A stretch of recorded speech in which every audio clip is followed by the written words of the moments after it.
नमस्कार. महाराष्ट्रातील विविध क्षेत्रातील बातम्या झटपट आपल्या मोबाईलवर पाहण्यासाठी लगेचच सबस्क्राईब करा राष्ट्रशक्ती लाईव्ह न्यूज आणि सोबत बेल आयकॉन प्रेस करायला विसरू नका. सलील देशमुख यांनी काल पक्षाचा राजीनामा दिला. चर्चा आहे की स्वगृही परत येण्याची. तुम्ही घ्यायला तयार आहात का? आपल्या सर्वांना माहिती आहे की ही माहिती मला आपल्या माध्यमातूनच समजते आणि कुठलाही पक्ष असल्यानंतर एखादा जर मोठा नेता पक्षामध्ये कोणत्याही पक्षामध्ये असला तर त्याचं निश्चित प्रकारे स्वागत केलं जातं. आणि सलील देशमुख या भागातले त्यांची एक देशमुख घराण्याची एक मोठी परंपरा आहे. तर निश्चित प्रकारे या बाबतीमध्ये जो काही निर्णय घ्यायचा तो आमच्या पक्षाचे अध्यक्ष अजितदादा पवारसाहेब हे निश्चित प्रकारे योग्य तो निर्णय घेतील. पण सकारात्मक आहेत का? मी तुम्हाला ते सांगतो की या बाबतीमध्ये आमचे नेते अजितदादा पवारसाहेब हे निर्णय घेतील. या बाबतीमध्ये याविषयी मला आपल्या माध्यमातून आत्ताच ते समजते आणि एखादी माहिती आपल्याला नसतानाही त्या माहिती नसताना एखाद्या गोष्टीवर मत व्यक्त करणं हे थोडं मला चुकीचं वाटते. परंतु अजितदादा पवारसाहेब निश्चित प्रकारे योग्य निर्णय घेतील. MSP पेक्षा कमी भाव मिळतो का? कापूस सोयाबीनही मार्केटला आलेला आहे. मध्यंतरी असं निर्णय झाला होता की MSP पेक्षा कमी दर दिला तर गुन्हे दाखल होईल. आता त्याबाबतचे काही निर्णय घेतले जाणार का? या बाबतीमध्ये आपल्या सगळ्यांना माहिती आहे की राज्य सरकार असं कोणी जर कोण चुकीच्या गोष्टी किंवा MSP पेक्षा जर कमी भाव देत असेल तर निश्चित प्रकारे त्याच्यावरती योग्य ती कारवाई केली जाईल. आणि स्वतः पणन मंत्री जयकुमार रावल साहेब यांचं विशेषतः बारीक लक्ष या विभागावरती असल्यामुळं रावल साहेब पण निर्णय घेतील आणि कृषी विभाग पण त्या बाबतीमध्ये निश्चित प्रकारे योग्य तो निर्णय घेईल.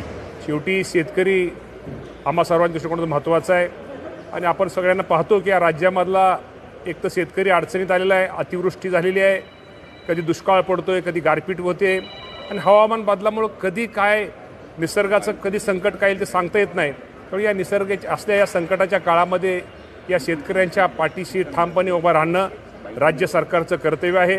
राज्याचे मुख्यमंत्री देवेंद्र फडणवीस साहेब असतील, एकनाथजी शिंदे साहेब असतील, अजितदादा पवारसाहेब असतील, ह्या मंडळींचं बारीकसं लक्ष माझ्या शेतकरी बांधवांच्या प्रत्येक गोष्टीवरती तो जो शेतामध्ये पीक घेतोय, फळबाग घेतोय किंवा ज्या गोष्टी करतो त्याला बाजारभावापासून ते पेरणीपासून ते कापणीपर्यंत शेतकऱ्यांना काय सहकार्य केलं पाहिजे हे राज्य सरकारच्या वतीनं आम्ही सगळेजण त्या बाबतीमध्ये लक्ष घालून शेतकऱ्यांना मदत करण्याचा प्रयत्न आम्ही करतोय.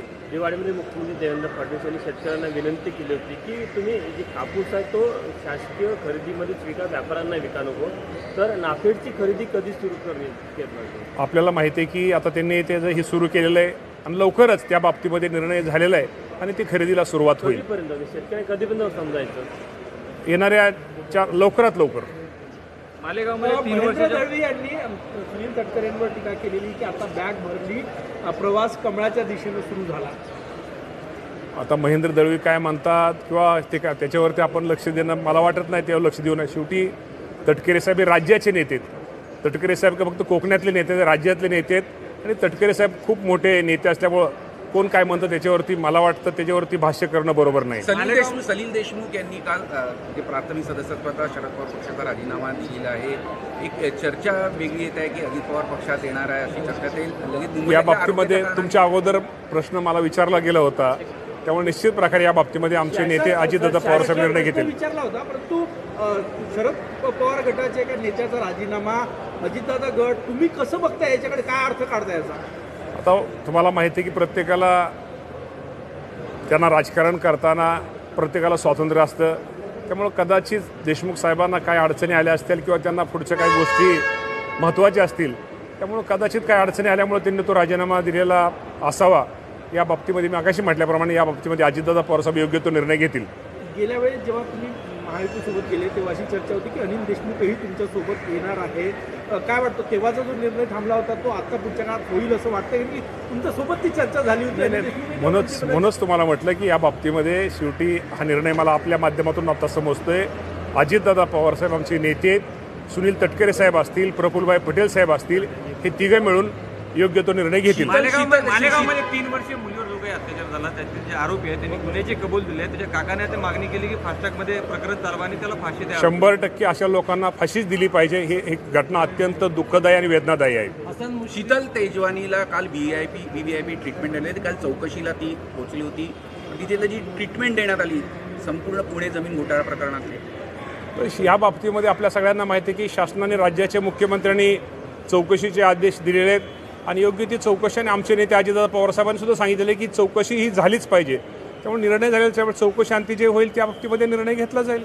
शासकीय कर्मचाऱ्यांसाठी एक नवीन नियमावली आली आहे की आमदारांसोबत कसं वागायचं, त्याच्या प्रकारे बघताची गरज होती का?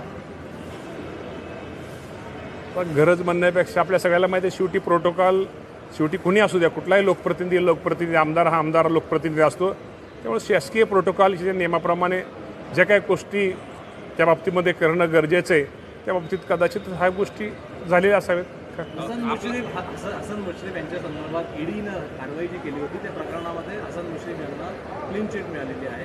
कारखाना खरेदी संदर्भात जे मनी लॉन्ड्रिंग झाल्याचा आरोप होता तो सुद्धा आता काही टिकू शकले नाही. 100% जर एखादा दोषी समजा आरोप करणं सोपं आहे, दोषारोप समजा झालं चुकीचे हे ठीक आहे, पण आता त्यातनं दोषारोप सिद्ध झाला नाही किंवा आरोप सिद्ध झाले नाहीत, शेवटी हसन मुश्रीफ साहेब आमचे नेते आहेत आणि त्यांच्यावर जो आरोप झाला होता तो कदाचित तो चुकीचा होता. त्यामुळे ते आता निर्दोष सुटलेले आहेत. जरा उशीर गडकरी साहेब